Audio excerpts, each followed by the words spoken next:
E aí pessoal, tudo beleza? Seja bem-vindo a mais um vídeo aqui no canal Talk Code.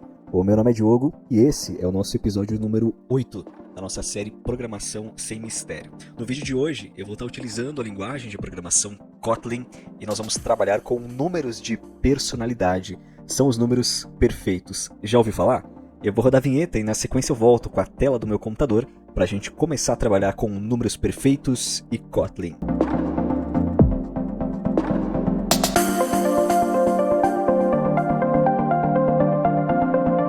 Então hoje a gente vai utilizar a linguagem de programação Kotlin para trabalharmos com números perfeitos.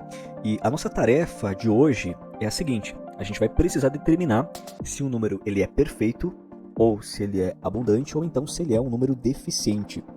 O exercício fornece algumas informações para nós com relação a essa definição, e diz ainda que um matemático grego chamado Nicômacos, ele criou um esquema, ele concebeu um esquema para poder classificar os números inteiros em uma dessas três categorias, utilizando como base a sua alíquota soma. A alíquota soma é definida como sendo a soma dos fatores de um número, o que não inclui o próprio número. Nós temos alguns exemplos aqui. O número 28, ele é um número perfeito. Por quê? Porque os fatores de 28, e o que são os fatores de 28, assim como outros números? Um número é fator de outro quando você pega um número 28 e você consegue dividir por outro número e você obtém um resto zero. Ou seja, você tem uma divisão exata. Então, o 2 ele é um fator de 28 porque quando você divide 28 por 2, dá 14 e não sobra resto nenhum. Você não obtém um número com vírgula. Essa é uma divisão exata. Então, o 2 é um fator de 28, assim como o 4, o 7, o 14, o 1. Então, quando você soma esses fatores e ele dá exatamente o número 28, significa que o 28 é um número perfeito. Agora, a gente tem casos em que o número ele é abundante. E o número é abundante quando ele é menor do que a sua soma de alíquota. Por exemplo, o número 12 ele é um número abundante. Por quê? Porque os fatores dele, ou seja, 1, 2, 3, 4 e 6, somados, eles resultam em 16, o que é maior do que o número. E o número é deficiente quando ele é maior do que a sua soma de alíquota. Então, por exemplo, o 8 é um número deficiente porque, somando os fatores de 8, 1, 2 e 4, nós obtemos 7. 7 é menor do que 8. Esse grau de perfeito, abundante, deficiente, ele é com relação à soma de alíquota. Tendo posse dessas informações, a gente já consegue iniciar o nosso exercício. Se a gente olhar, a gente tem a tarefa, em que essa tarefa pede para a gente implementar uma maneira de determinar se o número é perfeito, se ele é abundante ou se ele é deficiente. Nós primeiro, antes de começarmos o nosso exercício de hoje, a gente vai lá no nosso queridíssimo Google e nós vamos buscar por Kotlin, a documentação dessa linguagem de programação. E logo que a gente abre o site, a gente tem aqui a seção First Steps, os primeiros passos. E nós temos aqui a opção sintaxe básica. Aqui a gente consegue entender em Kotlin como que a gente diz para o nosso compilador, como a gente escreve funções, variáveis. Então aqui a gente tem alguns exemplos já. A função ela utiliza a palavra-chave, a palavra reservada fun. Utiliza também a possibilidade de argumentos. Nós temos também exemplos aqui sobre funções que vão retornar somas, as funções, pelo que a gente pode perceber, elas têm os argumentos tipados, o retorno tipado. E o que significa isso? Significa que uma função de soma, escrita exatamente desse jeito, ela vai receber por argumento dois itens, o A e o B. Ambos serão números inteiros. E essa função vai retornar também um número inteiro. Nós temos a seção de variáveis. E aqui é interessante a gente dar uma atenção especial, porque nós podemos usar variáveis inicializando com uma palavra-chave val ou var. Qual que a gente vai usar? Bom, depende da situação, do contexto que a gente se encontra. Se o número que a gente, melhor, a variável que a gente vai declarar, ela não vai ter o seu valor reatribuído, a gente não vai alterar aquele valor. E a documentação, inclusive, ela fala para nós, ela incentiva nós usarmos a val o quanto a gente puder, porque a val, quando a gente declara um valor nela e a gente diz que a gente não vai alterar, essa variável ela vai ter um valor que ele já é identificável pelo sistema, pelo compilador. Então é um número previsível. o sistema ele se prepara para aquele valor porque a gente declarou ele e a gente diz que a gente não vai alterar ele porque ele é uma variável do tipo val. Agora, se a gente vai alterar o valor, a gente vai fazer alguma lógica e a gente vai reatribuir, mudar, somar, retribuir algum outro valor ao que ele tem, nós usamos var. De posse dessas outras informações, nós já temos condições aí de resolver ou pelo menos inicializar o nosso exercício. Caso a gente precise de mais coisas, a gente volta ali para a documentação para a gente saber. Muito bem, então nós temos aqui duas estruturas que já nos são dadas no início, né? Nós temos uma classe de enum, chamada classification, e nós temos também uma função, a classify. O que a gente precisa fazer aqui? Na seção dos testes, a gente consegue ver o que vai ser testado, ao que o nosso código vai ser submetido. Então a gente tem um exemplo aqui em que nós temos um teste, esse teste ele é uma função, né? E essa função ela vai comparar, ela vai testar se quando a classify for chamada e for passado o número 6 como argumento, o teste vai verificar se isso vai retornar classification.perfect. Beleza? Agora o que a gente precisa fazer é criar a lógica para que isso aconteça. Da mesma forma com 28, com esse outro número gigante aqui. É um número realmente bem grande aqui. Ó. A gente tem 33.550.336. Ele é um número perfeito, ele precisa retornar perfect. Bom, o que a gente vai precisar fazer aqui para começar então? A gente vai precisar identificar quando o número é perfeito e quando ele não é. Como a gente começa? Vamos partir do pressuposto de que a gente precisa, de alguma forma, identificar os fatores de um número e, a partir da identificação dos fatores, a gente somar eles e depois a gente verifica se essa soma ela é igual ao número que a gente recebeu, se ela é menor ou se ela é maior. A ideia é essa, né? Esse é o caminho para a gente seguir. Então, o que a gente vai fazer primeiro? Primeiro, vamos criar uma variável e a gente sabe que essa variável ela vai ter o seu valor alterado. Então, se vai ter o valor alterado, eu vou escrever usando a palavra-chave var. Se eu não fosse alterar, eu escreveria com o val. Var, e eu vou colocar o seguinte nome. A gente vai trabalhar com soma e com fatores, né? Sum factors. E eu vou inicializar valendo 0, beleza? A próxima coisa que a gente vai fazer aqui, a gente vai precisar, quando pegar esse número, nós vamos identificar os fatores dele. Aí a gente vai somar esses fatores. E a partir da soma desses fatores, então a gente vai ter um cenário em que a gente vai ter segurança para dizer se o número é perfeito, deficiente ou abundante. Então, para a gente passar pelos fatores de um número, a gente vai precisar fazer uma iteração. A gente vai precisar passar pelos fatores. E para isso a gente pode utilizar um laço de repetição. A documentação do Kotlin fornece para nós alguns laços, por exemplo, o laço while, tem também o laço for. E a gente pode escolher um deles para a gente utilizar para o nosso exemplo aqui. Vamos utilizar esse laço for e vamos utilizar ele no nosso esquema aqui. Então vamos fazer o seguinte, vamos abrir o laço for, a sintaxe dele é essa, index of, que a gente vai precisar mais aqui, que a gente vai ter que iterar, né? Então a gente vai ter o natural number, seria isso aqui, né? A gente precisaria passar por cada um dos fatores do nosso natural number, né? Pois bem, só que se a gente partir dessa ideia, o natural number ele não é um array para a gente iterar por ele. Ele é um número. A gente precisa dos fatores dele, né? Se a gente pensar qual que é o número máximo que um número pode ser para ser fator de outro. Vamos usar o exemplo do 28. Né? O 28, aqui das instruções de utilização, olha só, ele tem todos esses fatores. O número máximo não é ele mesmo, o exercício falou para a gente não utilizar ele mesmo. Então, o outro número é o número 14. Por quê? Porque 14 vezes 2 dá 28.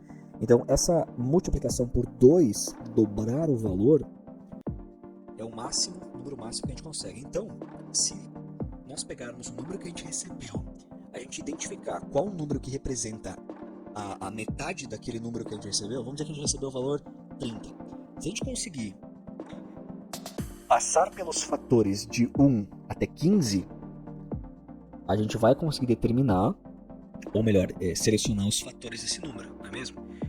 A gente consegue fazer isso porque Kotlin ele tem uma estrutura que nos permite chegar até a metade do valor, que vai nos servir bastante. A gente até pode rodar aqui para a gente utilizar, né, o until aqui. O until ele vai nos retornar a metade de um número. Se a gente aplicar dessa forma aqui, vamos criar uma variável e vou dar o nome de i para ela. Eu vou dizer que o i ele vai ter um início em 1 e ele vai ir até a metade desse número que eu passar aqui. A partir disso, a gente consegue testar se o resto da divisão de natural number, aqui o símbolo de módulo, dividido por i, ele for igual a 0, ou seja, se a divisão for exata, o nosso SemFactories ele vai receber o valor de i. Aqui a gente já vai obter a soma dos fatores. E aí depois, o que a gente pode fazer é, tendo a soma dos fatores, a gente fazer as comparações e retornar os valores adequados, né? Então, se o SemFactories ele for igual a natural number, isso significa que a gente tem que retornar chamando o nosso enum e acessando a propriedade interna de perfect, ou seja, é um número perfeito. Por outro lado, se SemFactories for maior do que natural number, a gente está diante de um número abundante.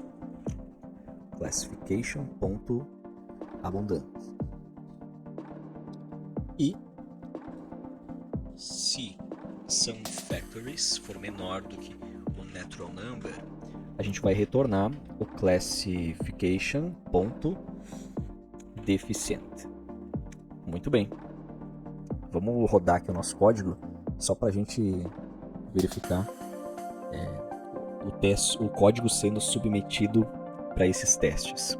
O tempo estimado de execução que ele dá para nós é de 5 segundos. Essa estrutura que a gente acabou de utilizar aqui foi uma estrutura básica de iteração, utilizando o laço for e também utilizando fluxos de controle de if e else. Bom, nós rodamos o código dos vários testes aqui o código foi submetido, boa parte deles dos testes funcionaram e em 2 eles falharam. Falharam porque a gente não lidou possivelmente com algum tipo de testagem aqui.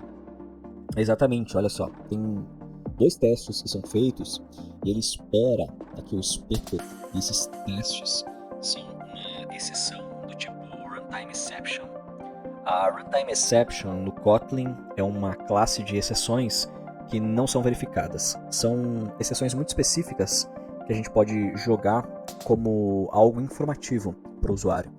Então, aqui nós temos um cenário em que o número 0 é passado por parâmetro e o 0 ele não é um número natural, ou então o número -1, ele também não é um número natural. Estamos considerando números naturais somente números positivos aqui. Então, o que a gente pode fazer é, em algum local desse código, a gente lançar essas exceções. Nós podemos fazer isso no começo ou no final. Se a gente fizer aqui no começo, a gente evita que o nosso código ele tente fazer algo que ele não vai conseguir. Né? Como, por exemplo, fazer a soma dos fatores quando a gente, num cenário em que a gente não tem um número natural, para a gente obter o resultado do módulo da divisão. Então, se nós colocarmos aqui no início, já há uma validação, olha, se o natural number ele for igual a 0, a gente vai retornar essa exceção. Então a gente pode colocar aqui, ó, runtime exception, e aqui dentro Se não me engano, a gente coloca um throw aqui, né? Para lançar a exceção, ela é do tipo runtime exception. Eu vou falar que 0 não é. Vou colocar em inglês aqui para manter o padrão do código. 0 is not a number, a natural number.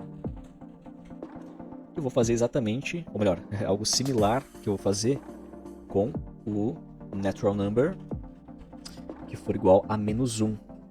Então a gente lança a exceção, que é do tipo runtime exception, e a gente coloca aqui que negative number is not a natural number. Legal. Agora a gente vai colocar para executar os testes e vamos finalizar este exercício, possivelmente. Eu já explico para você todas as estruturas que eu utilizei aqui, se a gente gabaritar ele nesse momento. Vamos lá.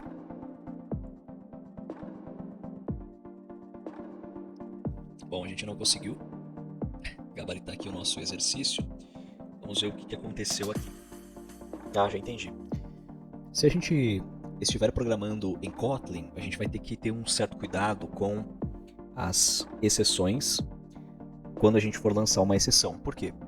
Percebe que eu escrevi as exceções, eu coloquei uma condição para que a exceção fosse lançada, só que nós recebemos esse erro quando o código foi executado. E se a gente tentar entender o que aconteceu aqui,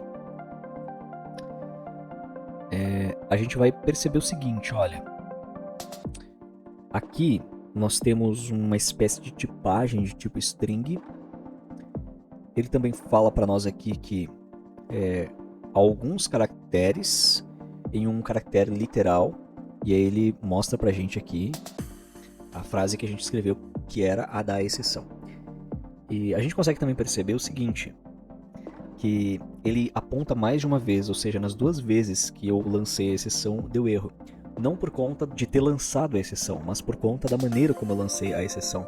Então, aqui no Kotlin, quando a gente vai, seja para fazer uma atribuição de um valor a uma variável, ou então quando a gente vai lançar a exceção, se nós utilizarmos aspas simples, o Kotlin ele vai esperar um caractere somente. Agora, quando a gente utiliza aspas duplas, o Kotlin ele vai se preparar para uma cadeia de caracteres, uma string, né, uma frase, uma palavra, mais de um caractere. Então, ao que tudo indica, se nós substituirmos essas aspas simples por aspas duplas, a gente deve conseguir aqui resolver esse exercício aqui. Deixa eu apagar alguns espaços que tinham aqui. E vamos colocar para rodar novamente, para a gente ver se a gente consegue obter o sucesso aqui.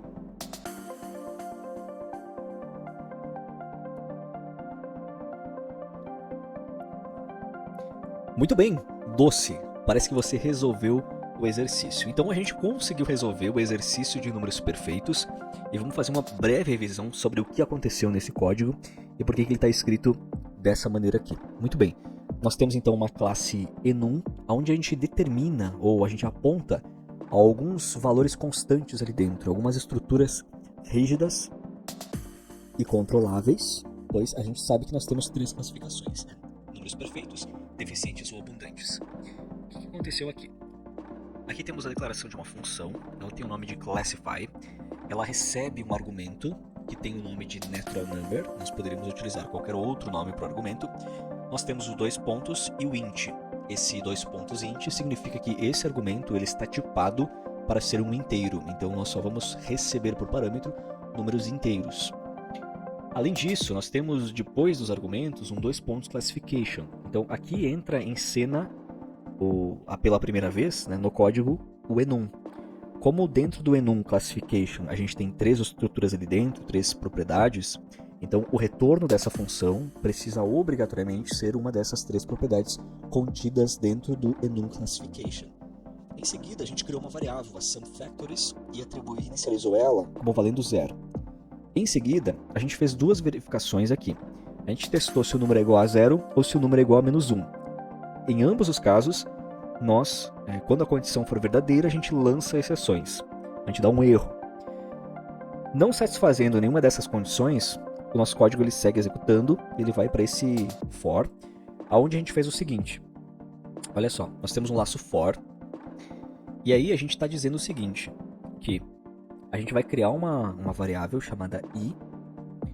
Essa variável i, ela vai ser inicializada em 1, o valor dela vai ser 1, e ela vai ir, utilizamos o until aqui, para dizermos que nós queremos que esse nosso for ele inicialize em 1, ele vá até a metade do valor de natural number, sem considerar ele mesmo.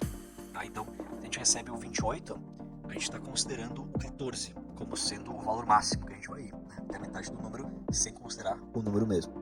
Em seguida, a gente testa se o natural number, ou seja, esse número que a gente recebeu para o argumento,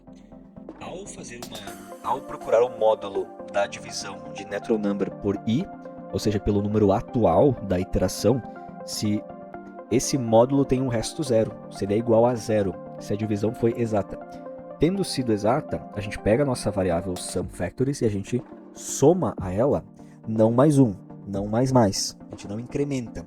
A gente vai adicionar ao valor que ela já tem o valor da iteração atual, ou seja, do fator atual. Tendo feito isso, a gente faz os testes finais. Esse SumFactors, ele é igual ao natural number? Beleza, então ele é um número perfeito, a gente retorna chamando ele novamente e acessando a propriedade perfect. Ele é maior do que o natural number, então ele é um número abundante. Ele é menor, ele é um número deficiente. Então, dessa forma, a gente resolveu o exercício números perfeitos utilizando o Kotlin. Tá, então, a gente resolveu esse exercício de números perfeitos utilizando a linguagem de programação Kotlin. Se você gostou, já deixa o like aqui no vídeo, também se inscreve no canal e ativa o sininho para você ficar por dentro dos nossos próximos vídeos e também das nossas próximas atualizações. Eu espero que você tenha gostado. Fique bem, até o nosso próximo encontro com mais programação e mais exercícios para você.